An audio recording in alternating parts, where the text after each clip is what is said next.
the energy that you guys started this game with 35 points in Yep. the first quarter. Can you talk a little bit about how that momentum started this game and what the approach was for you guys? Yeah, just really come back with energy after last game. We felt like that was lacking. Our focus, our communication, our overall just energy and effort wasn't there versus Detroit. So we wanted to come in here and play at a high level. We were able to do that for probably like 40 minutes of the game. Those last 8 minutes, it got a little weird. But other than that, we were really solid tonight.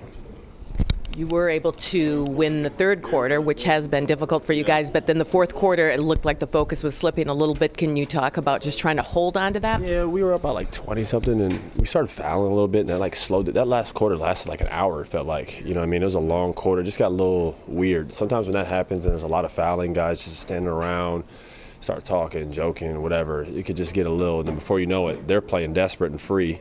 Just a bad combination. When someone's playing free like that, and the other ones are kind of like, you know, I don't know what you want to call it, but also we were passing up on shots because we were trying to like hold the ball to like let the clock run out instead of just playing basketball. I mean, we only have a 24-shot clock anyway, so we passed up a lot of open looks in the fourth. You know what I mean? So it's just a learning lesson, just to keep playing while you're up, to pretend like it's still tie. Yeah. Austin, how hard is it to kind of refocus, you know, in that situation? I mean, it's sometimes like when that train is going that way, it's like hard to like turn it back, but we've done it multiple times. Tonight was just weird, you know what I mean? But we built a large enough lead to sustain it, and we were able to make enough plays to finish the game. That's all that really matters.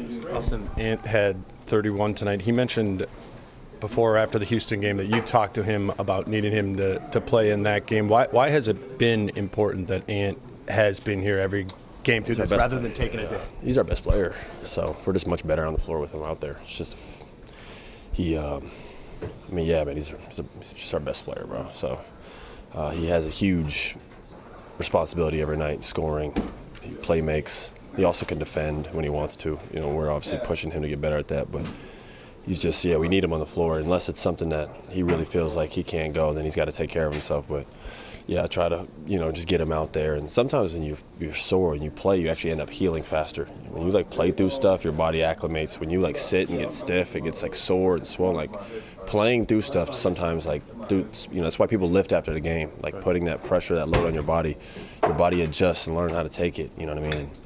And, we're close to All-Star break and stuff like that. Guys can get breaks and time off, and we have a back-to-back tomorrow, and after that we'll have a whole day off. That's the day he comes in, and I'm gonna make sure he don't touch a ball. You know what I mean? Just do all treatment and work like that. But when it's game time, if I can, we need our best player out there. One of those things obviously some injuries you just can't play it there, but can that kind of set a tone of guys really Yeah, it just sets the tone that, man. This dude's invested, man. He's here. This guy's playing through injuries. No matter who we're playing. Houston's a game a lot of guys would just sit out. Hey, we'll win without him or whatever. But Ant came out there, really showed us, that. When your best player is that invested, it means a lot. So I think he sets the tone.